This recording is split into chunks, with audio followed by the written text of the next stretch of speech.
Hey guys, welcome back. We're gonna read a little bit more of Fuzzy Mud today. If you're reading along with me, we're getting pretty close to finishing this book. When we left off, we were at the end of chapter 31. Chapter 32 is called Turtles. So Tamaya and Marshall and Chad had just made it safely out of the forest. And Tamaya had been picked up by one of her rescuers, and he got the mud on him too. But she was so tired, she just let him and she collapsed in his arms. So chapter 32 is called Turtles.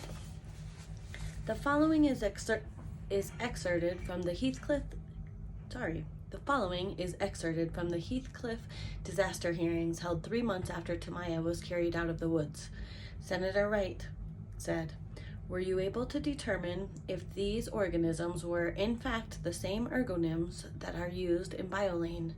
Dr. June Lee, a research scientist from the National Institutes of Health, she said, "The DNA is nearly identical, but not exact. We believe that they are a mutated strain of the Bioline ergonyms."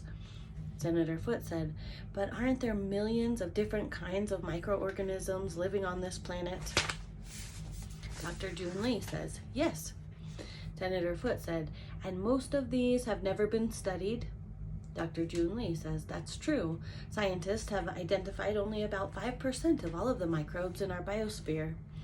Senator Foote says, "So, isn't it possible that the organisms found in the fuzzy mud could have evolved naturally from one of these unknown microbes?" Dr. June Lee says, "No, that's highly unlikely." Senator Foote says, "But not impossible." Dr. June Lee says, "Highly unlikely.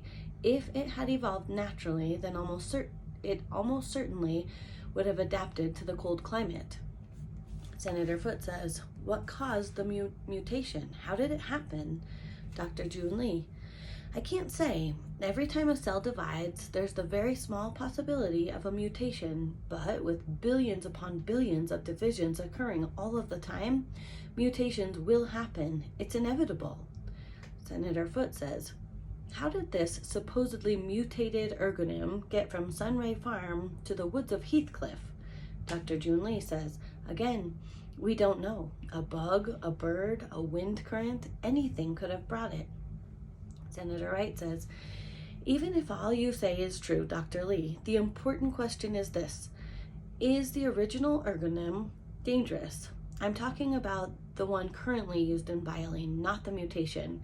Is it dangerous either to people or to the environment?" Dr. June Lee says, "No. Since the original ergonym cannot survive in oxygen, it poses no danger, but like I said, mutations will occur.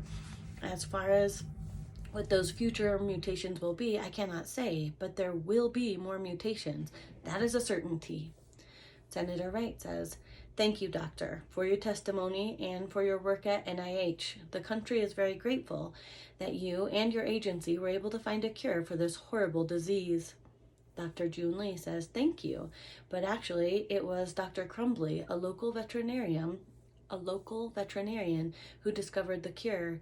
We at NIH helped in the testing of the mass production, but it is Dr. Crumbly who deserves your thanks." Senator Haltings, "Excuse me, did you just say that Dr. Crumbly is a vet?" Dr. June Lee, "Animals suffered just as badly as humans. If it weren't for Dr. Crumbly, I suppose the future Earth would have been ruled by turtles." Chapter 33 is called Frankengerms. The man who rescued Tamaya did find out soon enough. The whole world found out about the mud. Within hours of the children's rescue, everyone who had been involved in the search began showing signs of the rash: redness, small bumps, a tingling sensation, and by the next morning, many of these bumps had turned into blisters, and people awoke to find a mysterious powder, the color of their skin on their bed sheets. As it turned out, the powder was their skin, or what was left of it after the mutated ergonyms ate the good parts. 1 week after Tamaya, Chad, and Marshall were found in the woods, there were more than 500 cases of the rash in the town of Heathcliff, and after 2 weeks, the number had grown to 15,000. Many people didn't seek treatment until it was too late. One of the most insidious things about the rash was that there was no pain, just a mild tingling sensation. Normally, nerve cells send a pain message to the brain, but the microorganisms ate through the portion of the cell that transmits the message. It was like a telephone line that had been cut. The nerve cells were screaming, "Help! Alert! Danger!" But the brain never got the message. About the same time that Tamaya, Marshall, and Chad were being loaded into an ambulance, the searchers found the dead body of a person who had been living in the woods, a man with a very long beard.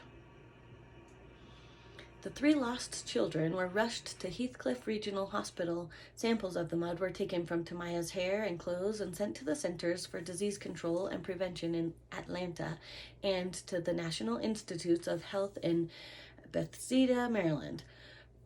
Photos of her hand and her arm, as well as Chad's face, were emailed to those agencies as well.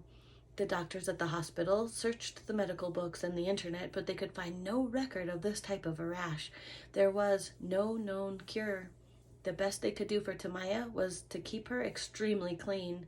She was thoroughly washed, her hair was cut off, and her head was shaved.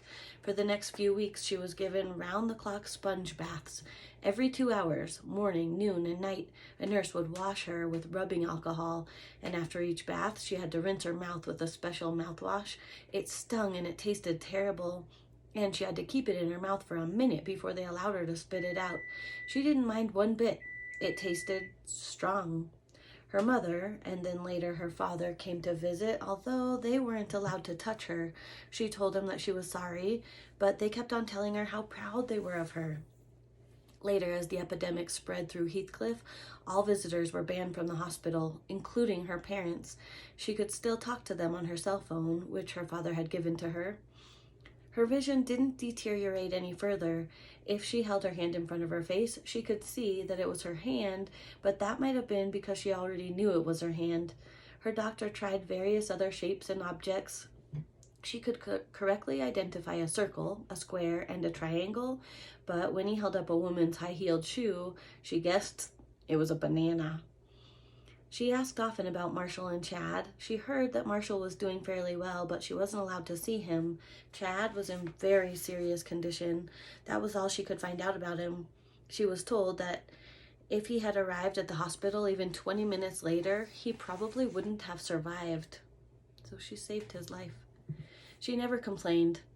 Sometimes, when she felt scared, she would repeat to herself the 10 virtues that she had been made to memorize at Woodridge Academy: charity, cleanliness, courage, empathy, grace, humility, integrity, patience, prudence, temperance.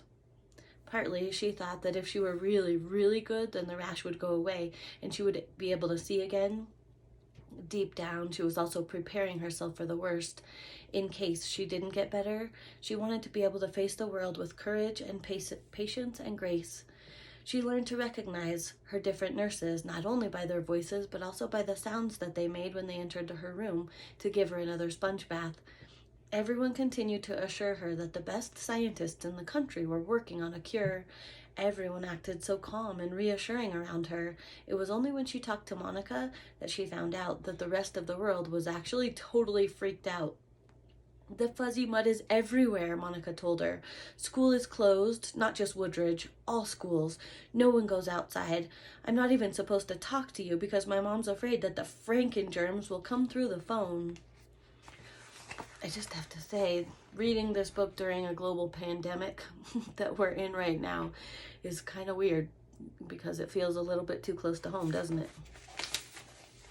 Everyone called it fuzzy mud, the term that Tamaya had used when she had arrived at the hospital. Even the scientists, who could be seen throughout Heathcliff dressed in their hazmat suits, called it that.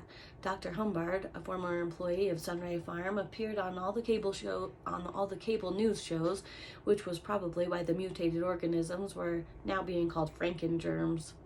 The hospitals ran out of room, and schools were turned into rash treatment centers. Cots were set up in the classrooms and cafeterias. Sheets were hung to provide privacy for the round-the-clock sponge baths administered by dedicated nurses who also wore full hazmat suits.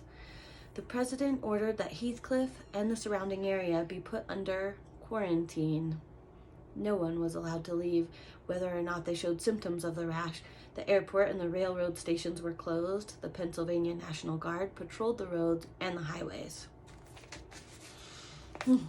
Chapter 34, Tuesday, November 23rd. Miss Marple lay in a crate in Dr. Crumbly's office. Dr. Crumbly stood alongside the crate, a hypodermic needle in his hand. He was glad that the poor dog was sleeping. She didn't suffer when she was asleep. Remember, Miss Marple licked Tamaya when she was saved. Part Australian Shepherd, part Chow, and part who knows what, Miss Marple used to have thick gray fur with white, black, and brown spots, and most of her fur had fallen out now. Her naked skin was covered in blisters, and she had become deaf and blind. In her dream, Missy was running through the woods. All senses were on full alert as she searched for the lost children. Leaves flew up as she dashed over them. She barked in joyful triumph, and she licked the lost girl's face. To Dr. Crumbly, the triumphant barks of her dream sounded like pathetic whimpers. He carefully opened her crate so as not to wake her. He worked alone now. 2 of his vet techs had come down with a rash, and he had ordered the others to stay home. He wore gloves and boots, but not a hazmat suit. He didn't want to scare the animals. Miss Marple somehow sensed his presence. Her tail gave a weak thump against the bottom of her crate. "Hey, girl," he said, and he petted the dog, wishing he didn't have to wear gloves. He thought, at the very least, the dog deserved to feel a warm, human touch. He readied the needle. Animals suffered from the rash worse than people, and since they didn't take baths, it wasn't only dogs and cats. Dr. Crumbly had seen many different infected animals, including hamsters, rabbits, a ferret, and even a skunk named Penelope. Sadly, he had been unable to do anything for them except for put a final end to their suffering. Over the past 2 weeks, he had put down more than 20 pets. There had been one animal, however, that had shown no ill effects from the fuzzy mud. Dr. Crumbly owned a land turtle named Maurice. Maurice had gotten stuck in a patch of fuzzy mud in his backyard, and he had had to pry him out of it with a shovel. 3 days later, the turtle still hadn't shown any symptoms of the rash. Peering through the microscope in his small office laboratory, Dr. Crumbly had compared samples of Maurice's skin with skin samples that he had taken from some of the infected animals. He discovered an enzyme in Maurice's skin cell that didn't appear in any of the other animals' skin cells. Miss Marple turned her head towards him. "You're a good dog," he said, and he inserted the needle into her right hind leg, injecting her with the concentration of the turtle enzymes. We'll pick up with chapter 35 tomorrow.